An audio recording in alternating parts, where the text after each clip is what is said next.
Starts. Let's start. Mr. Kaplan, And they think it's. we have to start, guys.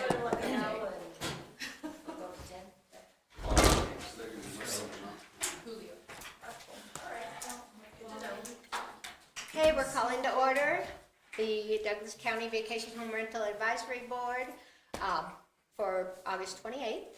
We have a quorum with 3 out of 5, so thank you for showing up, everybody. Lauren, would you lead us in the Pledge of Allegiance?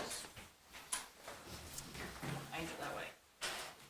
I pledge allegiance to the flag of the United States of America and to the republic for which it stands, one nation, under God, indivisible, with liberty and justice for all. Thank you, Lauren. Okay. Opening public comment. At this time, public comment will be taken on those items that are within the jurisdiction and control of the Vacation Home Rental Advisory Board. Public comment is limited to 3 minutes per speaker unless additional time is granted by the board chairperson. The VHR Advisory Board uses Lauren to ensure that everyone has an opportunity to speak. She will let you know at 30 seconds, when you have 30 seconds left. And at 3 minutes, please return to your seat. Any opening public comment? I don't think we've ever heard from you before. State your name clearly. Would you like me to spell it? Good afternoon, Ellie Waller. There was a recent article in the Moonshine Inc. I don't know if any of you read it. This may not generally be in your purview, but short-term rentals, however, are not regulated by the state, and global short-term rental companies like Airbnb and VRBO are not subject to strict constructs, only those imposed by the local jurisdictions. With that said, I believe TRPA should be held accountable for regional impacts. That was the impetus of their 2012 regional plan update for the local jurisdictions to handle things on the ground, but they would handle regional impacts. I spent 7 years when it was pathways, all these terms you won't understand, but helping get the 2012 regional plan update approved. Back to you as a board. When will the parking lot be brought forward? Prioritization list, then action items, and clarity of what the VOCC marching orders might be. This needs to be made crystal clear, and I think as a board, and then subsequently your program manager going before the VOCC with maybe just a presentation of what you've accomplished, what you now as a board, and this isn't going to come forward. I think we need to take into consideration you're going to have a new board in 2025. Could be very different. Thank you. Thank you, Ellie. Any other opening public comment? Okay, we'll close opening public comment.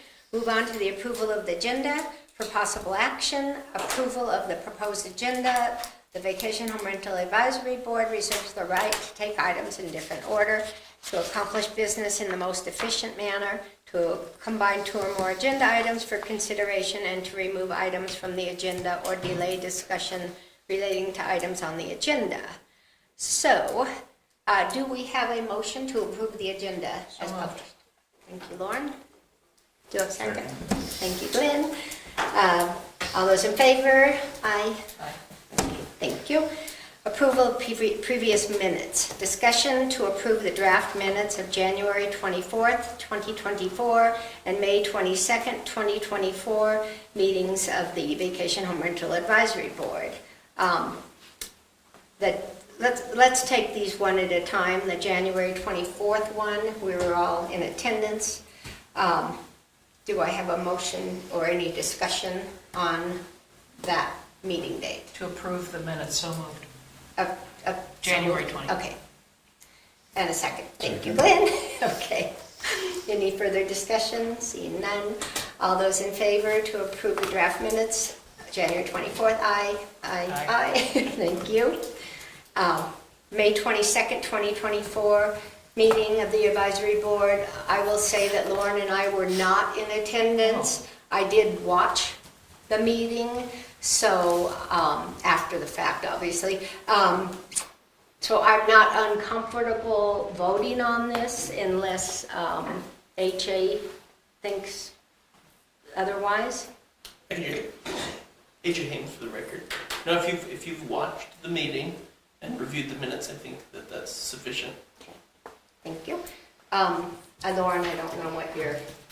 I don't say I watched it with the, in mind that I would be voting on the minutes. So I don't, you know, if you can go with 2, correct? It's a majority of 3. Well, we have... Yep. Can we? Yeah, AJ Haynes for the record, you just need, because you're not an elected board, you just need a majority of those present. Present, okay, thank you. Okay, do I have a motion? I move we Thank approve you, the Glenn. minutes. I'll second it. And I guess you and All in I will vote favor? aye. Okay. And I'm abstaining. And you're abstaining. Abstaining. Okay. That's what you're comfortable with. Okay, let's move on to the administrative agenda. The chairperson will read the agenda title into the public record and will have the discretion to determine how the item will be presented. The timing for agenda items is approximate unless otherwise indicated for a specific item. Agenda items may be considered ahead of or after the schedule indicated by this agenda. Public comment may be taken on items that are identified for possible action at the discretion of the chairperson. Item number 1, for possible action, discussion on an appeal filed by Jordan Korsak to contest a $2,500 fine issued relative to a notice of violation, code enforcement case number 24-000104, for renting to occupants under 25 years old at a vacation home rental, permit number DSTR1364P at 758 Milky Way Court, Unit B, State Line, Nevada, APN 1319306140002, and I will turn this over to Mr. Strelo. Ernie Strelo for the record. Thank you, Madam Chairman. Welcome. I'm not going to read this verbatim, but generally, so what happened is that we got a code enforcement call regarding noise on this particular property that was just read into the record, close to midnight. There was noise reported on the location. The Douglas County Sheriff's Office responded to the location. They were there quickly, as they usually are within 30 minutes. In the sheriff's report that's in the packet, that I also won't read, but I based this on the packet, or on the sheriff's report. There was 4 individuals that were at the property, according to the sheriff. The original call was because the sheriff received a call about noise, and when the sheriff arrived, they didn't note any noise on the sheriff report, so I didn't do anything about the noise piece of it in the letter. But what we did end up finding them $2,500 for was renting a property under the age of 25. So the code specifies in the packet that we provided that you have to be 25 or over to rent a property. The individual was, I believe, 24 or 23. There was a couple teenagers that were also there, well, 3 teenagers, and then 2 teenagers were legal adults, and 1 was under 18. And they were consuming alcohol, and in the police report in the packet, the sheriff ended up taking the minor into custody, waiting for the parents, I believe, and then the person that leased the property for the weekend handcuffed him and took him in and charged him for delinquency of, serving alcohol to minors. And so when I reviewed the report, clearly there was a violation of not being 25 or over renting the property. So because of that issue, and that's a violation of the code, we can fine the owner up to $2,500. So there's latitude, 0 to 25. The reason I went for 2,500 is because of the situation, because it was clearly not, we've talked about number to make this go away and make it stop. And hopefully that the owner of the property who received the fine would think twice about doing this again. And the code also requires that the owner of the property, or the property manager in this case, obtain a copy of the driver's licenses and keep a copy for up to 2 years. And clearly, based on the information that the sheriff provided in his report, he checked the licenses. They weren't of age to be renting the property. So clearly, there's sufficient evidence to show that the owner of the property didn't check any of this stuff and didn't keep this information. So we sent him a fine for $2,500. He appealed. He sent us an appeal, and the appeal is in your packet. Hopefully everybody saw it, but I can read it if you guys, if you don't have it. But there's an appeal, and the individual is actually not appealing the violation that they didn't violate this. They're appealing the size of the fine of $2,500. As you ponder this thought, and this is up to the board, like I said, the rationale, they were originally called out there for a noise complaint. I felt that there wasn't enough information, there wasn't enough proof that there was a noise problem. So I didn't get them for noise. And, I didn't look at advertisements and stuff like that, but we looked at the situation as it happened, and it seemed pretty bad. It wasn't like somebody rented it and there was a small issue with somebody, maybe the parent's child drinking and got caught, or, something that you can explain away. This was intentional. And so the owner had the responsibility of checking licenses when they rented the property, and they didn't clearly check this information. They made a mistake, and this is the purpose of the fine. So as part of that, and so that was my rationale. And so as you see on the recommended motion, I don't think Mr. Korsak is here. I don't see a Mr. Korsak. But like I said, he has a written appeal in here.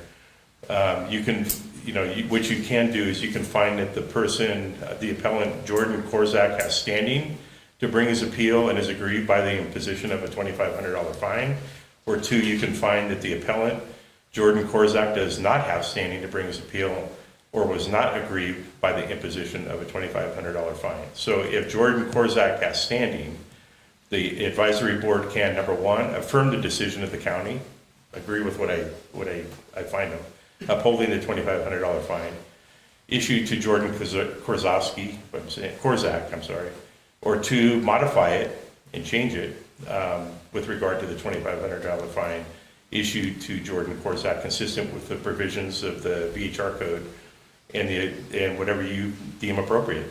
Or you can just rescind it and say, don't want to fine them anything, and you can overturn the whole fine. So that's up to you. So that's all I have. I'll Thank you. give it back to you. All righty. Let's start with the standing so that we can get on to the more important part. Do I have a motion, that would be on page 53, that the appellant has standing? So moved. Okay. And second. I believe Okay, that. so I have a motion by Lauren, a second by Glenn, that the appellant, Jordan Korsak, has standing to bring this appeal and is aggrieved by the imposition of a $2,500 fine. Any discussion? I have questions. Was this the first fine for this individual? It's just, we're talking standing. I just Oh, want to, then we'll talk, okay. yeah. Then we'll move to that one, yeah. Sorry, I thought it was Okay. already in the books. Yeah, no, well, it's something we have to do, is Okay. that he has standing. So I have a motion and a second, and all those in favor, aye. Okay, unanimous, Ms. Sempler, yes. did you want to take public comment on Oh, on the standing standing? issue? I don't know if there is any. Am I required to? Possibly. I mean, Okay. You've satisfied the minimum requirements for public comment, I believe. For. But traditionally, the board will also take public comment on each individual action item, and so because there's a motion and an action, traditionally, I think this board is allowed for public comment. Well, then, is there any public comment? Okay, seeing none, we'll go back to the vote. I have a motion. I have a second. All those in favor? Aye. 3 ayes. Okay, so Mr. Korzak has standing. Now we can discuss the matter itself. And Glenn? My first question was this the initial violation for this property owner on this house, or if he had multiple houses, any of his permits? Ernie Strelo for the record. This is the, I believe, the only violation I have received on this property. I don't know about multiple permits on this property. There's no multiple permits. I meant for the owner. Did he have more than one Airbnb, or is this single? Ernie Okay. Strelo for the record. The owner of this property has one rental, this property. Okay. And this is his first violation. Thank you. Lauren, do you have? It's unfortunate that he's not here, because usually we like to ask him questions. But since he's not, we will carry on without him. Comments? So Lauren Romaine for the record. I would have asked him, because I found the agreement that he had written up quite interesting. It's property information, 2 asterisks on either side of property information. Terms and conditions, 2 asterisks. Rental period, 2 asterisks. Rental payment, 2 asterisks. Security deposit, cancellation, use of property, occupancy, limit pets, so a $90 fee for pets, smoking, maintenance and repairs, indemnification, governing of loss, all double asterisked. So when you go down to the bottom, it's acknowledgement, double asterisk, and then double asterisk by your signature. But what isn't asterisked is renter must be 25 years of age or older to rent the condo, quiet hours of 9 to 8, no parties of any kind, 2 parking spaces maximum allowed. Please use parking passes provided in the condo and haul trash. I just find that really strange. Why are the things that affect your neighbors not as important as you getting your $90 for pets? I just find it, so I would like to ask why they don't seem to be as important as all the other things that are acknowledged in the contract. So I can see where he got in trouble, because he didn't find the 25 years of age to be important and make it a term and condition of his contract. This is his personal contract. His personal that he- contract that he had with these people, yes. And I had a question on, he had number of guests. How many guests were there? Ernie Strelo for the record, there were 4. Okay, and the number of guests, though, on the contract, for Lauren Romaine for the record, number of guests on the contract were 8? On Ernie this- Strelo for, I think it was 4. I think we're referring to AJ Hames, the record. Page 71 of the record is the contract, Mm-hmm. and that does say for that property, number of guests 8. It isn't clear, to me at least, whether the 8 is in reference to the booking, whether Yep. they booked for Okay. 8, or whether the house just has an occupancy of 8. So that's not clear from So the in the appeal, his question said that he advertises for 9, or somewhere I saw 9, and in his advertisement, he advertises for 10. So it's fine, I just was curious, because I only heard about 4 people, and I wasn't sure if there were 4 others. Okay.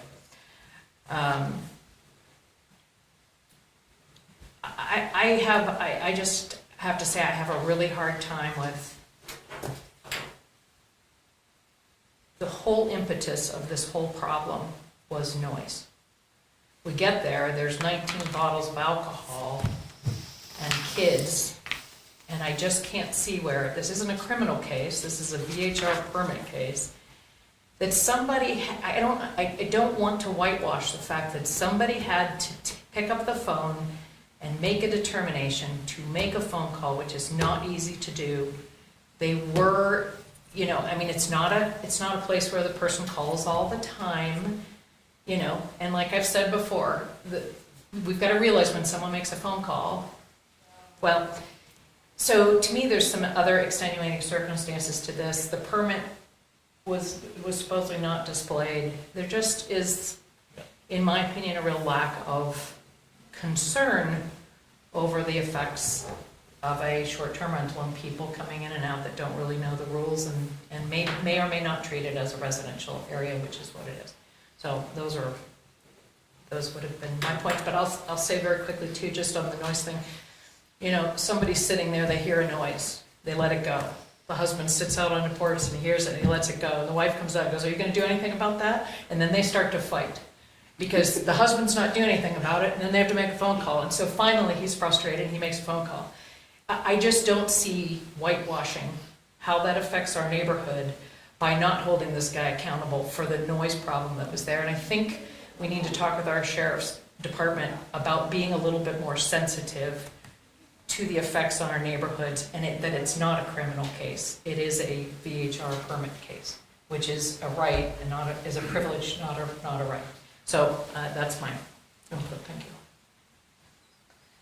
you. Okay, well, it kind of is a criminal case because there was an incident report. There was an arrest, wasn't, as my understanding. But as far as we're concerned, it's the VHR part of it. Right. Where I have very strong feelings is that every permit holder signs an acknowledgement that they understand the rules. It's very clear in the ordinance that you can't rent to somebody under 25 and you must take their driver's license and keep a copy of it for 2 years. This clearly did not happen, and I really don't like blatant disregard for rules. I really don't. If you sign your name that you've read something and you didn't read it, then there is a consequence, in my opinion. I just feel like, along with all the other things that aren't even part of today's discussion, this particular permit holder, first of all, did not show up to even plead his case, but to ask to have the fine reduced seems, again, blatant disregard for the rules. You pay the price for making a mistake or whatever, you know, he wants to refer to it as. That's my opinion. Let me just make a comment related also to this specific case, but that Ernie has to administer all the permits and all the fines and things. And just as a guideline, my personal feelings are the most important things are life, safety, injuries, and also the setting the message if there are more than one, if it's a repeated fine or somebody that hasn't contrite or understood the problem. It seems that this person tries to be an involved owner, he has a contract and things like that, so it's not haphazard. And I also think the range is there for judgment for the seriousness of the fine, and I don't want to address noise because I know that Mr. Kaplan, who is here, has already been accused many times of noise, and it's coming from a house that's down the hill from him. So I don't want to address that, and I think Ernie's correct, to fine him on the basis of what was found, which was he violated the age requirement. My feeling is I would prefer if the administration of the rules didn't start with the maximum if there wasn't really a life safety, an injury, something like that, or it was a second or third fine. I would much prefer something in the middle, like an initial fine would be half of the maximum, and a second fine might be, especially if it was for the same thing or the same owner with another house. I understand this person was 23 or 24. There are people that are 24 that have 2 little toddlers that come and that are perfectly good families. I'm not really sure how the Board of Commissioners decided that 25 was the actual age of responsibility when you could be in the military or you could be drinking and certainly be risking other people's lives with things like a DUI. Perhaps they were noisy, but I don't think we should give a maximum fine because we were suspicious and there may have been other things. I would prefer that in the future, and in this case, that Ernie would consider a less than a maximum fine for a first offense and give room for an increase if there was a repeated violation. I don't know why this person couldn't come. They may have had work or other responsibilities. I don't want to hold that against them. They made the effort to make an appeal. But I would personally not be in favor of the maximum fine for what I'm hearing when somebody wasn't injured, and it wasn't like there were two 17-year-olds that, lied about it to stay there, and somebody got in the hospital because they were drunk. And I mean, I'm not saying it's not serious and not a violation, but I can tell you, for instance, when my daughter was at Stanford over summer school, okay, she was 17, and a high school they had a strict rule about the kids drinking, okay? Besides them being underage, they're all the way from home. Her roommate got so drunk in San Francisco that she was in the hospital. No one knew where she was missing. They told her, don't even bother applying to get into Stanford. She was accepted. Okay, even the school decided to give her another chance because it was the first mess up. So just being a little empathetic, I think it's possible that this guy's attitude is okay, even though he didn't show up and he didn't mean to, and he may have been completely unaware that the 24-year-old wasn't 25. So that's why I'm just going to say, my opinion is I wish Ernie would give consideration to first offenses and be less likely to give it. But I will abide by Ernie's judgment because he's on the ground every day. We're the commanders back in the headquarters and not the boots on the ground. So if Ernie would be willing to reduce it, I would vote for a slight reduction to like half. But I will leave it up to him. And, to me, there are health and safety concerns when you have people that young consuming the amount of alcohol that was found at the scene. Is this Mr. Korzak? Yes, sorry.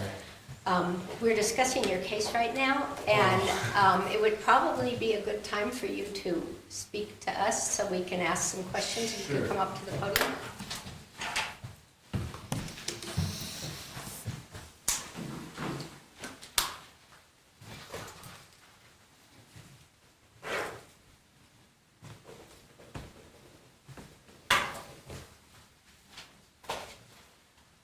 I guess I'll just maybe start from the. Can you I guess- just state your name for the record? Oh, yeah, Jordan Korzak, 758 Milky Way Court, there's Unit B there. I guess, like I said, I wasn't trying to maybe ask that I don't get any fine, I was just trying to ask for a reduced fine. It's my first time violation on that.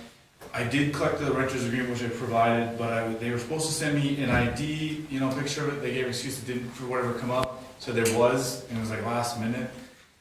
So I took their word for it, unfortunately, and from my understanding, like I said, I got a call in the middle of the night, and for some reason, my phone, it didn't have that number registered to go through, so it didn't wake me up at whatever, it was like 2 or 3 in the morning, and otherwise I would respond, because I do live here in South Lake. But from my understanding, they were drinking outside the front deck there, and somebody was under the drinking age or whatever, and that's all I know, and somebody complained, and neighbor complained.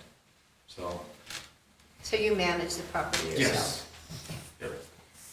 Yep. Questions for Mr. Korzak? Anybody? Lauren, you have anything? My questions were for Ernie. I think I understand what happened, and just, we have a slight difference in philosophy. Maybe I'll bend a little if he bends a little.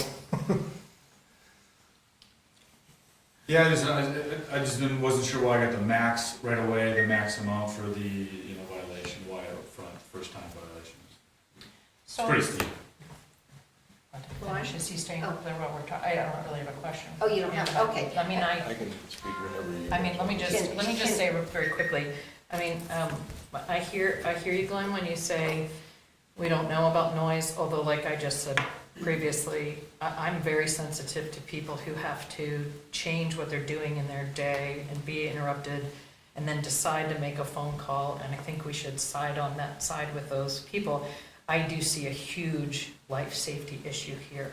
This VHR was provided to minors under 21 and minors under the age of 18, and it was a place to drink alcohol. And thank heavens somebody made a noise complaint, because the possibility of some kid dying from alcohol poisoning is huge. And I think if this county doesn't take that stuff seriously, then we are also liable for when these types of things happen. So. Sorry, can I make one statement? I- It wasn't anybody, the person was 21 that booked it, they weren't under the age of drinking that booked it, it was somebody that was with them, so I just want to make sure that was clear. So I just see this as a huge problem and concern, and being unaware that they weren't 25 is not, it is clear in the rules that you have to get a driver's license, you have to keep it on file for 2 years. And being unaware is not really, it's like when I'm speeding and I get pulled over and I say I was unaware it was 55. It's not an excuse. And so that's, We can't, in my mind, consider noise at all in this because the fine is for somebody that's underage. gotcha. That's what the fine's for, that's what we should limit the discussion to. And I'm aware of numerous times that permit holders have been accused of noise and it hasn't found to be true. So because we don't have evidence that that actually occurred and the sheriff didn't say that there was noise, we shouldn't consider noise. The other thing is, there's a violation that the person was 23 or 24 that went ahead and booked this, which is a problem.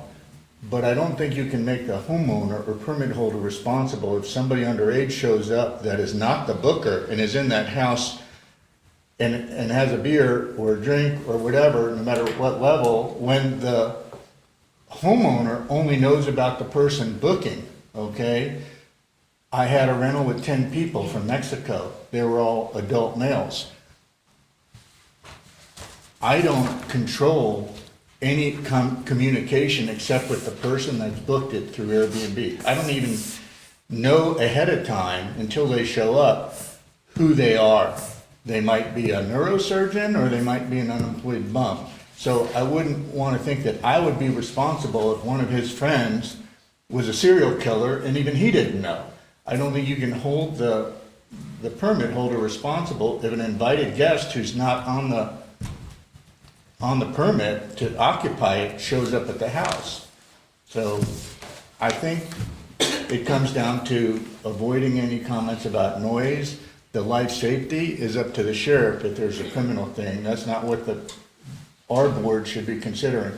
We should be enforcing the rules, and that's what Ernie's done, and I agree with Ernie to enforce it. My only disagreement was there are no prior penalties. It's the max right away. No one was hurt. I feel like it's possible some consideration should be given. But I'll leave it in Ernie's hands. What I would like to say is, if you didn't get ID from anybody, how did you know that the person you were renting to wasn't 17 years old? Well, yeah, like I said, I sent them the thing to sign through there. They can't sign up for Airbnb unless you're 18, so I knew that's a bar for anybody, anything. But like I said, they did decide their interest thing.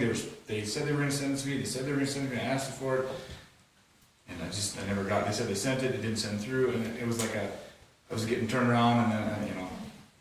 But that should have been I know. the first. I don't disagree with you. Red A mistake flag. on my part that I won't let happen again. You know what I mean? I trusted somebody, so. So one of the comments that, and Lauren, remain for the record, one of the comments that I made, and you weren't here, and so I'll do it again just because I really think to me, it's really glaring. And that is, you have double asterisks for everything on your list here, except for when it comes down to the neighborhood things. The renters must be 25 years of age. Right there it should say, an ID, driver's license must be. You need to be really clear about that. And the other thing should be asterisk 2, no parties of any kind, quiet hours. None of these are asterisks. This should be in there somewhere. I know I have it in there. It's I don't know if here, sent it what I'm or not. saying is they're not double asterisks. Okay. Everything else that pertains to you, like you get $90 if I bring a pet. Yeah. You're I protected. Smoking, you're protected. Indemnification, you're protected. But when you start talking about what's there for your neighbors, 2 parking spots maximum, it's not asterisked. So honestly, it looks like you really don't care about these things. And when they sign this whole form, they should be signing for everything that's on there. Okay? They should all be given the same amount of weight. And so I can see where, you know, this kind of lines yourself up for some. Things I'll add. I made notes. I definitely will add. Yes. The other comment I made prior to you getting here was that when you sign up for your permit and it is approved, you acknowledge that you've read the code and you know the rules.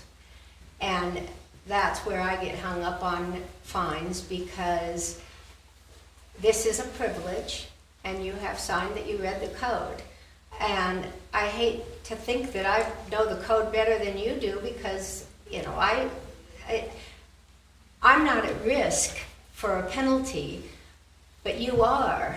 And I feel like it was sort of a disregard for the code and the ordinance and for the county on a whole. I don't disagree with what you're saying, but I've been a vacation owner for a while. The codes and the fines have changed numerous times in the past couple of years. It's been hard to memorize and keep up with which one changed, which one it didn't, because I've watched all the meetings, all the board. It's a lot that this has added in the past few years to this code. It's probably grown by 5 to 10 folds. I'm just saying it's hard to keep up with every single thing. And I just want to look up and see when you renewed last. A year ago. Is that for renewal soon? November, okay. I believe. Yeah. So you renewed November in November. 2023. Just another quick question for you, if I could. Is your permit now posted? What do you mean? Is your permit posted in your unit? Yeah.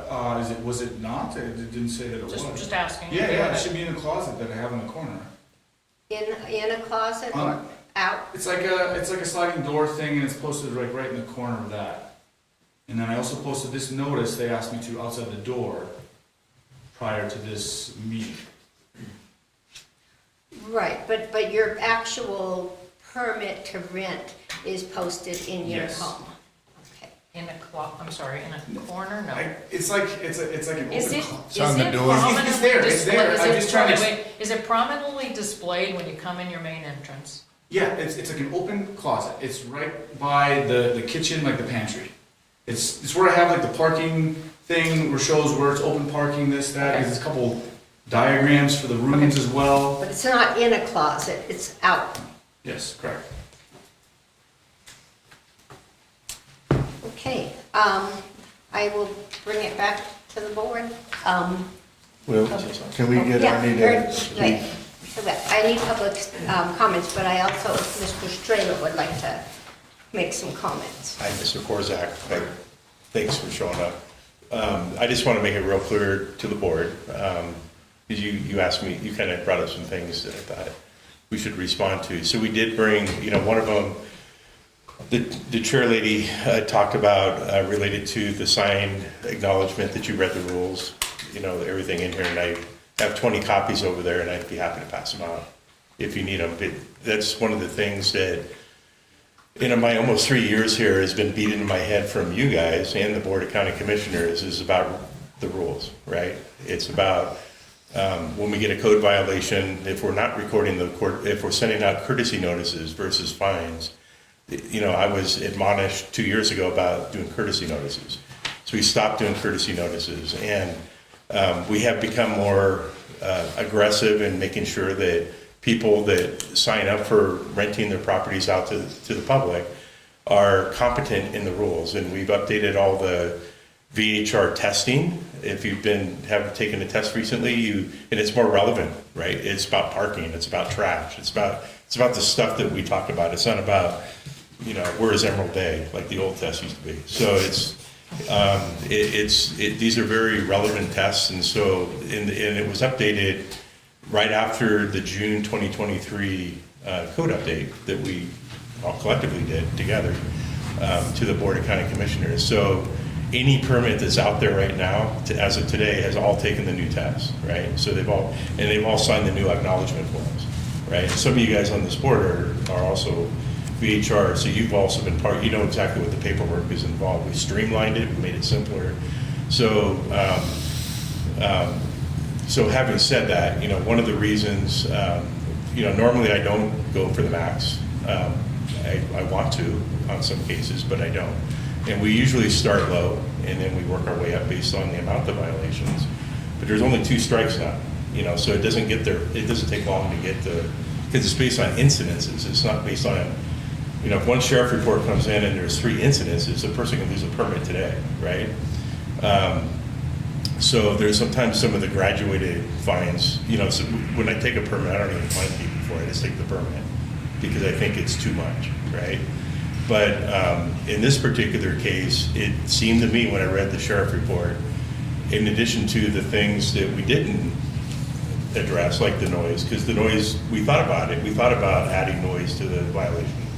But the only reason that we didn't is because, as I mentioned earlier to one of the folks on this board, outside of the meeting, is that the sheriff didn't note any noise on his report. So I felt that because it was appealable, that people can fight that and, may or may not win that, right? So I didn't bother. And the second one was the permit, where you hang the permit. The permit has to be in a conspicuous place, and it wasn't. In a closet is not conspicuous, right? But it's a nit, right? And so we just didn't address it.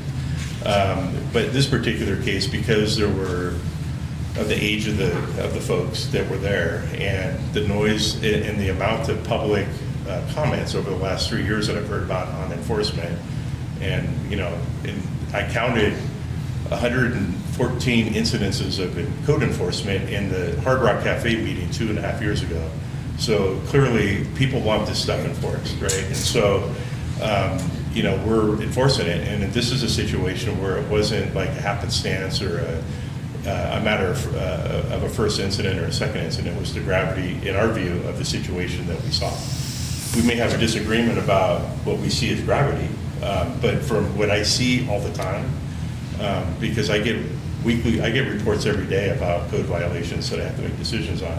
This was really a big deal when I saw it, right? So I made a judgment based on the body of work that I have to deal with related to this type of stuff, and fined them $2,500. I actually didn't think that's a high fine, because normally the fines we give out are $10,000 and $20,000 fines, right? Okay. So in this particular incident, I think you got lucky. And so that's my opinion based on what I deal with every day. But everybody has their opinion. Just to make a comment on your Fosse, I am just uncomfortable because to me, this is the exact same fine you would give somebody who rented to two people that were 17 years old and had 12-year-olds visiting them. I'm like, there's no difference. They would get the maximum and it's $2,500. And these people were close in age to 25. And I don't think we can hold them responsible for who shows up to visit the same as the sheriff, because the owner doesn't know who's coming as company. In fact, I think the permits allow you to have twice as many people in the home as reserved for. So my feeling is, starting with the maximum is like, well, when there's really something egregious and it's two 17-year-olds and they break a hip or they knock an old lady over, they're getting the same fine that somebody that rented to somebody that's 24 that didn't have a noise complaint, and maybe the permit wasn't in exactly the same spot, but they're not analogous. So I think there should be room to fine the other one more, and if you're starting at the maximum, you're treating them equivalent, which I'm not comfortable with. But as I said, I have a lot of respect for you, Ernie, and I'm going to defer to your choice. But I would prefer that you would start at half the maximum when someone's not hurt, or, they're not rented to 17-year-olds. They just showed up. Right. Mr. Strayham? Ernie Strayham, for the record, I agree with you in the sense that the analogy you brought up, I probably wouldn't have used that analogy. 17-year-old, I would have pulled their permit. Because the code allows me to pull permits. It allows me to do whatever I need to do to run the program appropriately. But the fine would have been $2,500. The fine, you wouldn't have got a fine. I would have took the permit. And so, if 17-year-old rents a property, that would have been very bad, right? And having 12-year-olds visiting, in your example, I'm just going off what you said. Sure. I would have yanked the permit. So that is the worst fine. Would have been yanking a permit. I would have not even hesitated and pulled the permit right away. I would have called them and said, we pulled your permit, and we would send a letter out that afternoon. And I have done that. And so that is not the worst I could have done. So this is, to me, in the middle. You have, I'm not really stuck on, if you guys want to change it, that's up to you. But it's this, again, it is restate, they sign, it's like an income tax, right? The code changes all the time. You still have to pay your taxes, whatever the tax is. the code change. You guys have changed this code a lot of times, and we still expect people to follow it. And so, and we try to administer it and put the tools out there that people understand if I send emails or whatever kind of education we can. And sometimes people don't see everything, I get it. But, and this is really not a situation where it's the worst thing that could have happened with a rental. But we also have to be very vigilant with letting it get out of hand again, because I do not want to go to board meetings and do presentations with 300 or 400 people showing up complaining about VHRs, and that's what I had to deal with. And so we're trying to make it so it's a comfortable, uncomfortable thing in the neighborhood, right, at best. Thank you. So. From my understanding, the oldest person in the room was 23, and everybody else was younger, and I guess a few 17-year-olds at the youngest, which, knowing myself at 23 or younger, or any of my brothers, I can imagine it was quite the party. Unless there's more questions for Mr. Korzak, I want to take public comment so that we can, come back to us. Does anyone have anything more for him? Okay, so Mr. Korzak, you can have a seat, and I'm going to open up public comment on this matter. You know the rules, Ellie, 3 minutes. It's so hard. I know, Lauren's a good timekeeper, I appreciate that.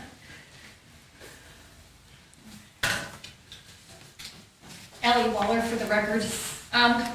What this comes down to, in my opinion, spending as much time in this room as you as board members and participating, because I think it's an important process that needs to stand the test of time with changes in the future. With that said, it is the responsibility, you've signed a contract to agree to the rules. If it's a 25-year-old that had the same people here, you would still have had a criminal act. That is another piece of an update process that you guys may have to address so the fines fit the crime. It's horrible to frame it that way, but ultimately the permit holder is responsible for everybody that's there, regardless if one person signs the contract or not. That is my opinion. And also to add some clarity to this, it's the Board of County Commissioners, my opinion, that approves this code. You make recommendations, which are often ignored to my consternation. But again, you as a board are doing your best, in my opinion, to bring forward these issues. And again, I understand that today's technology doesn't always allow for these things to come. They can mail a copy. I mean, you have to take every measure made available to you. And I'm trying not to address the applicant, but this is just overall, I think, Ernie framed it, Program Manager Strelo framed it well. This could have been a $10,000 fine, could have been a $20,000 fine. It could have been a revocation. I think it's fair as it stands. Ms. Romaine brought up, you get a speeding ticket, you didn't see the sign or you did see it, you're still gonna get a ticket for as fast as you were going. If you've exceeded the speed limit in excess, the fine's higher. Thank you. Thank you, Ellie. Any other public comment? All right. Seeing none, I'll close public comment. I did want to make a comment myself, not public comment, but a comment, is that I think part of the code, and I was reading it over the other day, says that permit holders are required to follow federal, state, and local laws and regulations. And even though that's not what we're discussing today, that's part of the big picture here, the big picture. So I will bring it back here to the board and we can go from there. I have a quick Go on. question for you, because I don't know this process since we haven't been, Lauren Romaine for the record. The $300 that's paid to appeal, is that part of this fine or is that in addition? In addition, In addition? you pay to appeal. Huh, okay, I didn't, I mean, I saw that and I didn't know, so,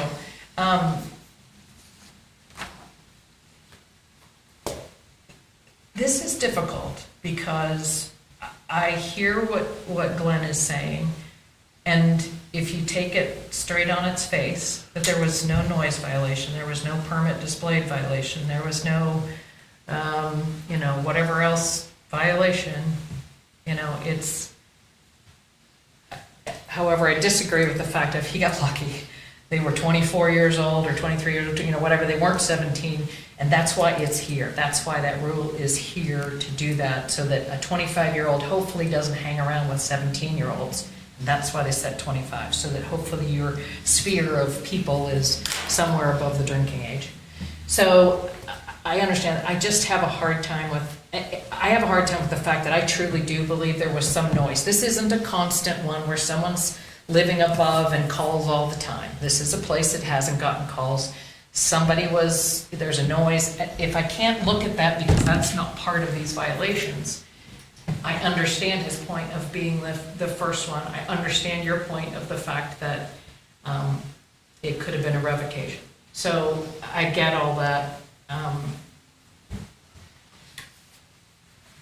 I just wish it were a lot cleaner than it Yeah. I think is. So let me everyone just. agreed to was a violation. We're not disputing that. Everyone here talking, even the property owner agrees there was a violation.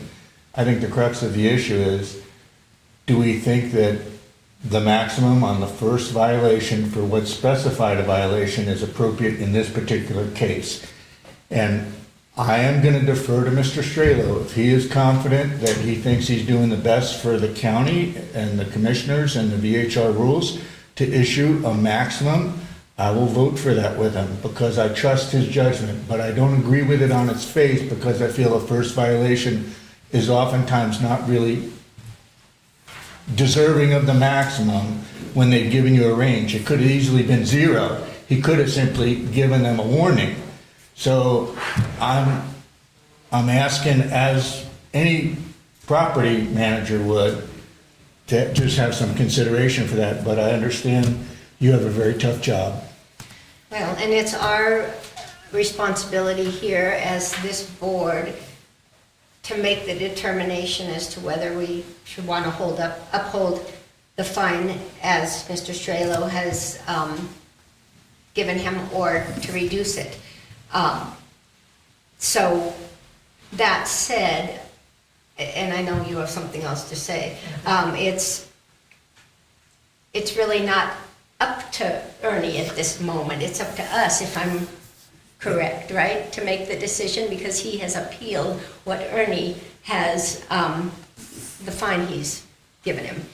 So at this point, unless there's more discussion, I would take a motion. Did Mr. Strelo say that he was comfortable that he didn't want to change, or that he would consider one? Well, That's what I wonder. Oh, well, I do. I thought he made his case very clear For the for violation? the violation. Okay. And if no one wants to make a motion, I will, even though I'm not. I make a motion, we rule on Mr. Strelo's fine of $2,500. Just for clarity, would that be to uphold or Uphold sustain that? the fine by the VHR administration. Affirm. Yeah. Okay, do I have a second? Are you gonna second that, or no? Okay. So I have a motion to uphold the fine for $2,500 for the violation on Mr. Korzak's. I find my page for the. Well, if there's no second, I'll make another Well, motion. hang on a second, just. No, I will second. second it. Okay. I will second that motion. Any more discussion? Okay, All those in favor signify by saying aye. Aye. I'll give aye. So it's unanimous, 3-0. The fine is upheld at $2,500. Thank you for coming in, Mr. Korzak. I will make the changes you guys mentioned, though. I appreciate your time. Appreciate that. Okay. Does anyone need a break before we go to item number 2? Is everybody good? Item number 2, for presentation only, discussion on possible changes or updates to Chapter 20.622 of the Douglas County Code relative to vacation home rentals in the Lake Tahoe Township, including limitations on VHR density. Today's discussion is going to be very broad. We're not going to be voting on anything. We're just going to kick around some ideas of, if you have any, of things that you've noticed this summer or this year that you feel need to be looked at. It's my understanding that the county commissioners want us to let the program run for this year and give them a report in January as to the previous changes that were taken care of and how those have worked effectively or not effectively, and any other ideas that we have that we would like to bring forward, like the priority list or parking lot list that that Ellie brought up in her public comment. So let's start with that. Any comments on what's happened this summer? Have you seen, I always tell Ernie that we're like the boots on the ground because we hear, people know who we are and they tell us things. The things that I hear the most, since you guys aren't all raising your hand to talk, is, and I've discussed this with both Ernie and Michael. By the way, Michael, the code enforcement person, is in the back here. So if you have questions specific for him, he works up here at the lake. He works nights up here at the lake. So he sees a little bit more than anybody else. The things that I hear about is how are violations being recorded when somebody sends in a picture and says a car is sticking out too far. There's too many cars and they send it in. Because the person that's called in the complaint doesn't get a call back saying, we took care of that, that they question whether or not it's that permit holder's been dinged, I'll call it, with a complaint. That's what I hear the most from people I see. I don't know the answer. I got an email today about it.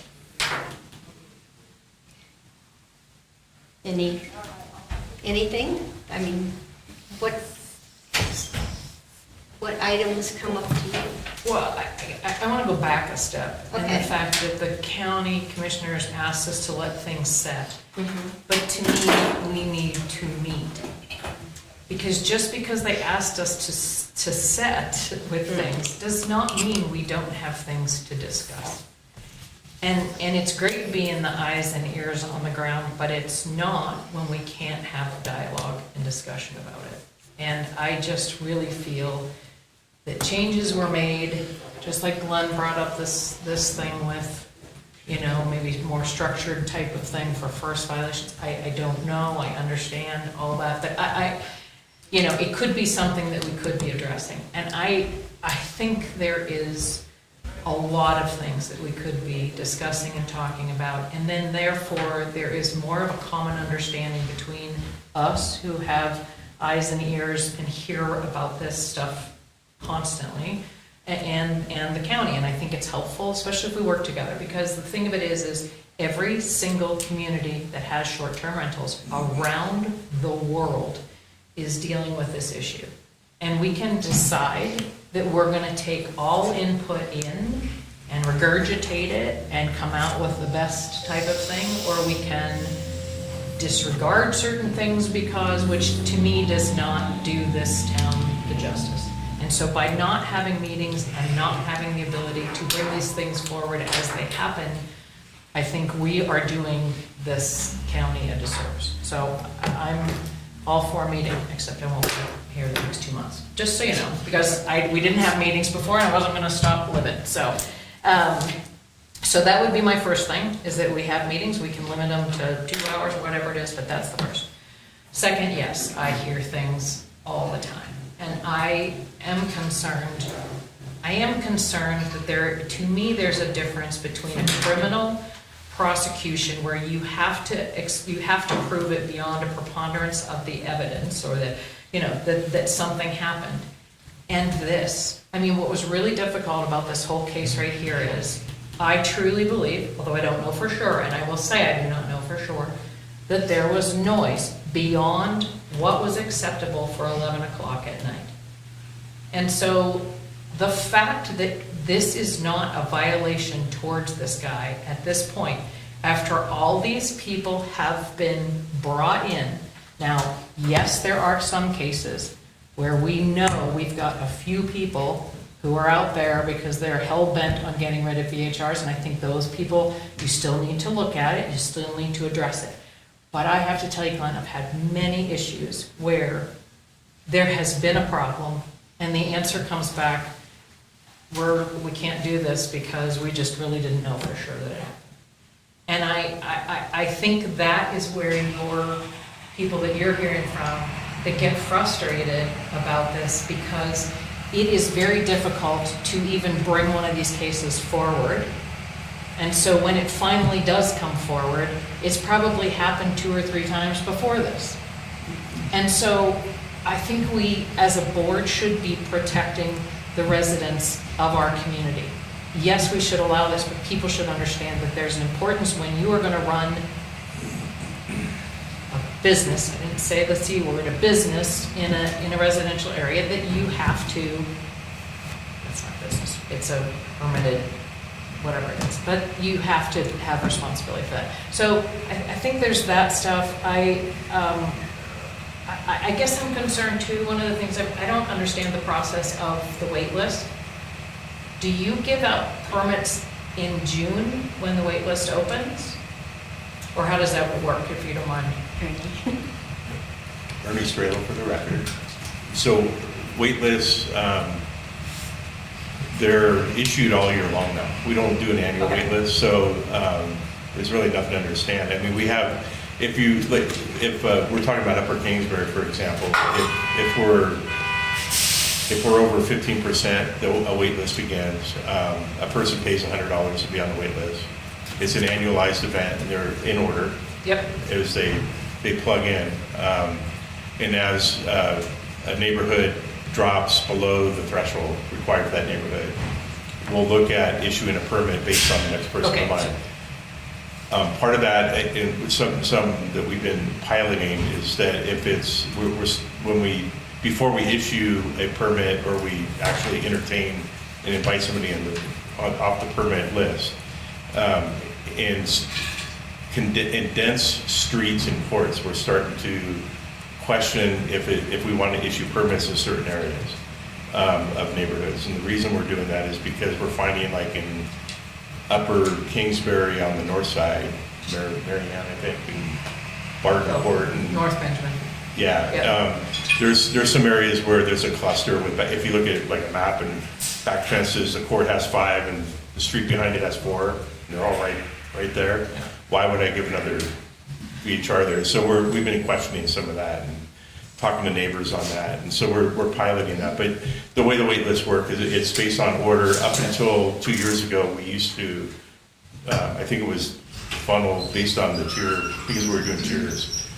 We used to do it annually, every July, I think it was. That's what I thought, and the reason I was going to bring it up was because it hasn't affected my community. The community manager asked, because if they're only provided in January or July, then at some point we're going to end up with all of ours being in July, Yeah, which then causes. up, yeah. So as soon as a community does, you take a look at it as one gets dropped. Is there a wait list? Yes, there is. You do that. Yeah, Ernie Strelo for the record. We're starting to we're starting to measure the permits, the renewal levels of the permits throughout the year. Yeah. So we can kind of see where the bubbles are. I mean, let me be clear, the renewal still creates a bubble. We still get this May, June, July bubble, like, because it's just inherent in the way it was set up. But it's starting to disperse Yeah. throughout the year. So- Yeah, ours are actually pretty good. So I just was Does that answer curious, your because I was thought when we open back up again, whether it's gonna be a constant June, and I do have people ask me, so, and I didn't know how the system worked, but I get it, Well- I get that now. Well, keep, Ernie Strela for the record, keep in mind that, there's a lot of activity related to wait lists going on too, because there's gonna be an effect on renewals with multi-permit holders. There's currently 20 properties that are affected by the multi-permit Yeah. that can't renew after October 1st. And so some of it's gonna be handled by Lincoln Park and so forth, but we'll probably drop about 10 to 12 permits over the next 6 months based on that in different neighborhoods. And if I can clarify, Laura, for the record, they drop when their permit expires. Because if there's two owners, let's say they do it Yes. in May, and they can do it until, however. So, okay, so it's a good question, Yeah. because Ernie Strela for the record, so the way the multi-permits work is that if, say Lauren Romaine has 2 properties and one expires in September and one expires in December, the one in September will get renewed, right? And then as we march along a couple more months and we get to your December house, we would come back to you and say, we can't renew this house. Yeah, right. The only way we'll renew that house is if you forfeit the permit for the other one that you just paid for. It's your call. Yeah. Right? And so we actually have had people that have renewed permits for 2 months, paying because I don't have a pro rata fee, they pay the whole year. That's just because the board never permitted me to do that. And so I have to charge it for a whole year, but if they want to, some of them just want to get through the summer, 'cause that's where they make their money. And so then they give them up and then they'll, So in Lincoln Park, that was the case, that despite all your absolutely fantastic efforts of reducing the neighborhood, it was going to drop by 2 regardless. So, Okay.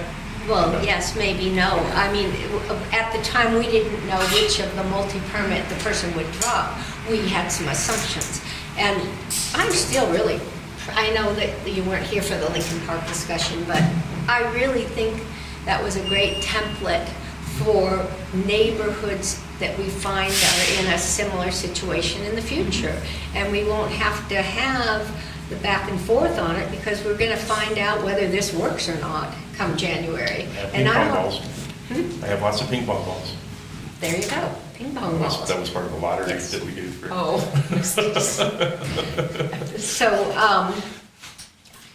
what I'd like to see at the next meeting that we have is us to resurrect the parking lot, the priority list, whatever we want to call it, look at it and decide which things we want to go forward with and discuss more. And Glenn, unfortunately, you probably weren't on the board when we built our parking lot. But it was things that we didn't want to tackle with the first go-round of changing the ordinance, but things that we might want to look at in the future. And a lot of it was clustering and that kind of thing that we had to deal with in Lincoln Park. But we have an obligation at some point to, review these things and decide whether or not we as a board want to make any recommendations on them, or we decide that, we don't need to do that, it's worked itself out. So that's what I would like to see, in the future. I am pleased that we have actually, fewer vacation rentals, which is better for staff people to deal with, better for the fire department, they don't have as many renewals. And I'm pleased that complaints and that kind of thing are going down. I just want to make sure that the people that might be complainants, that complain regularly, are treated, respectfully, because I do believe every single resident should be heard.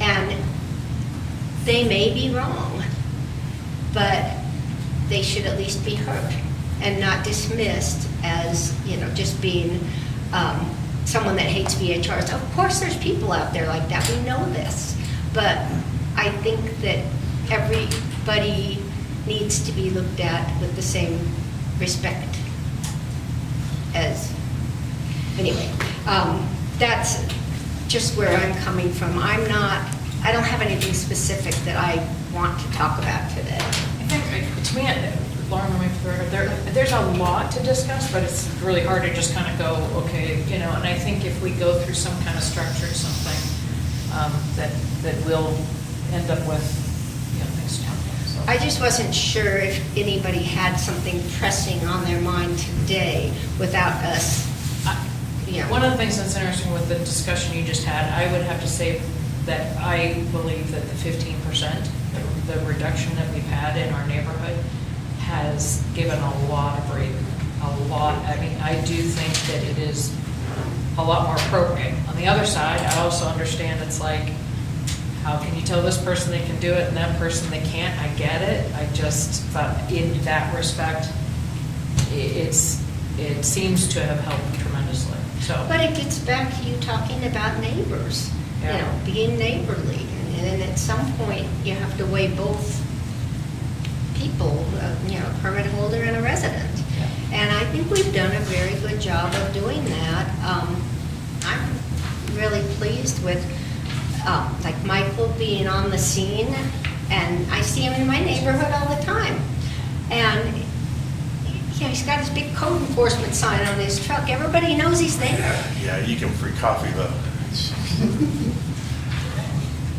So, So then unless there's anything specific, let's talk about another date. We can either talk about it on the record or after, or whatever. Pick our next date.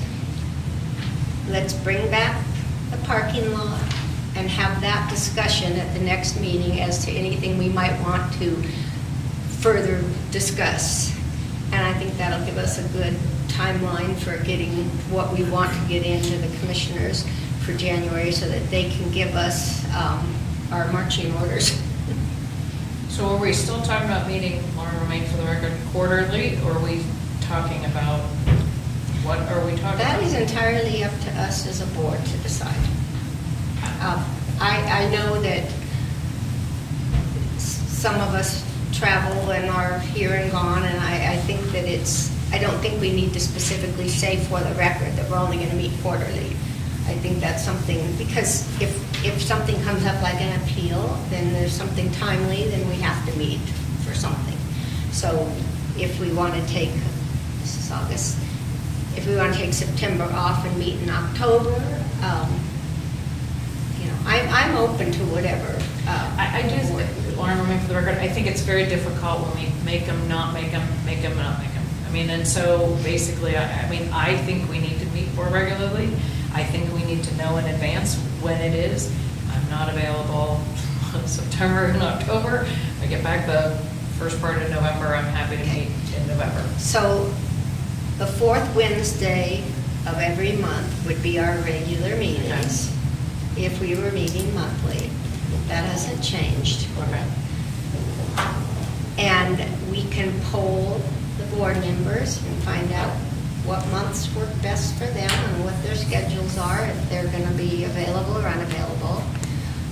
We do need to meet at least by November. Is that correct? Bernie Strela, for the record, we have an appeal that you have to hear of a permit we pulled by November.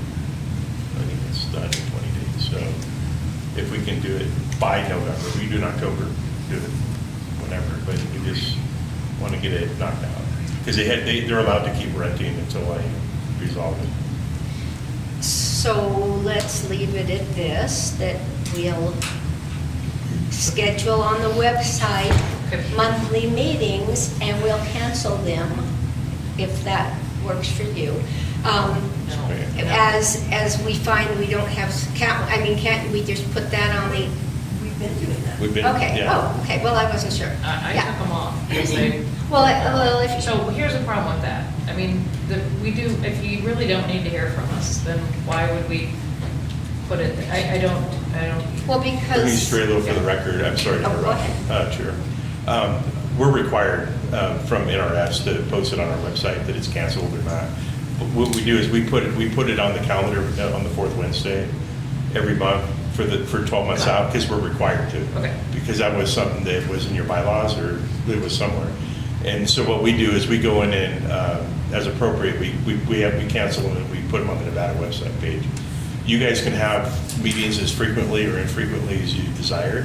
I think that they were being pushed out because there was, at the time, there was probably nothing to chat about, but maybe that's not true now. And so, you know, whatever you guys want to do. So as far as November goes, Lauren, remain for the record, there's the 4th November is the 27th, which is the day before Thanksgiving.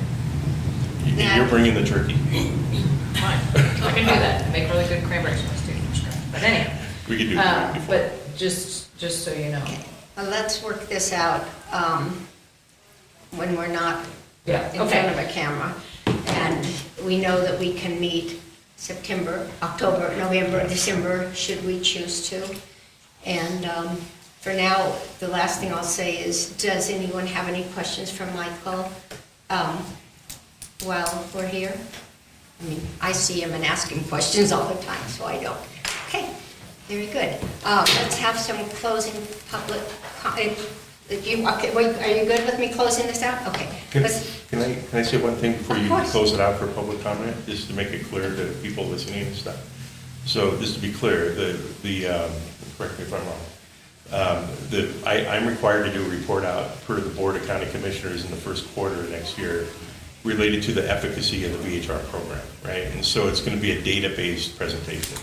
It's based on some of the stuff I stuck in your backup here so you guys can look at the current amount of permits and stuff, but there'll be more stuff like that that I'll be presenting them. If there's other things that you want to add to that, you know, like for future discussion, I think that's what we talk about, and asking for guidance. We'll put that towards the end of the presentation based on your feedback that, you know, if you want direction on, you want the board to give you direction on certain things, we can put that in there as help needed or some additional things. But I'm required to give a report out, so that's what that's about. Yes, For Laura. the record, on those statistics that are there in the graphs and stuff, did you have a conversation with Keith on the feedback on that? Nope, never heard from him again. This is the one meeting we had when you were there with you, me, and Bonnie, and Okay. he was going to get back to me and schedule a meeting. I never heard from him. Okay, because he had called and I gave him some input on that stuff and just some Yeah. things to make it a little bit more user-friendly and Yeah, let me know. that kind of, okay, I'll Yeah, get with him and this find out. stuff here was just a hodgepodge. I was just putting together some Yeah, stuff. yeah. You You know, gotta start somewhere. but I think it's important that you understood some of the basics, you know, the incident rate and the amount of permit trends and stuff that I think is important that you know. That's to keep you current.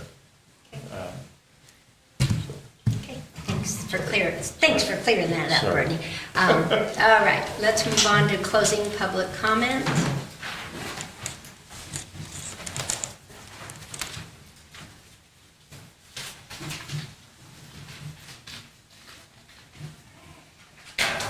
Thank you again, Ellie Waller. I want to thank you for the packet, Program Manager Strelo. I want to thank you, board members, for all your open discussions and any intervention required by our DA's office. I want to thank you for the clarification and bringing forward again the sunset for people that aren't here. It's good to have all those facts. I do have one recommendation in the future to the program manager, acknowledging the responses. And the community development people have an automatic response every time I put in a public records request. So the software exists, and you may be able to just go talk to them and modify it. So you have an automatic response when somebody files a complaint, whether it's addressed or not. At least they know it's been acknowledged. That's just a recommendation. I find it good for me, and it says they gotta answer in so many days. You'll figure out what that means to you. I wanna commend everybody in the county. Again, we have a better policy than every other one. I sit in every other one except El Dorado County, and that'll be next. We really do a good job, and you really do a great explanation of how you've come to your conclusions, whether it's unanimous or not. Posting I look at meetings. I got my own calendar I need to keep up with. Typically, I have a conflict because TRPA governing board means the same, and I make my choices. So again, having it canceled and whatever, and to avoid something that we dealt with a special meeting. Every other department, and I will be making this comment before the Board of County Commissioners, every other board needs to be respectful of this board, whether it's commissioners, if it's the planning or VOCC, whoever it is, they need to be respectful that you are doing a job as well. Thank you.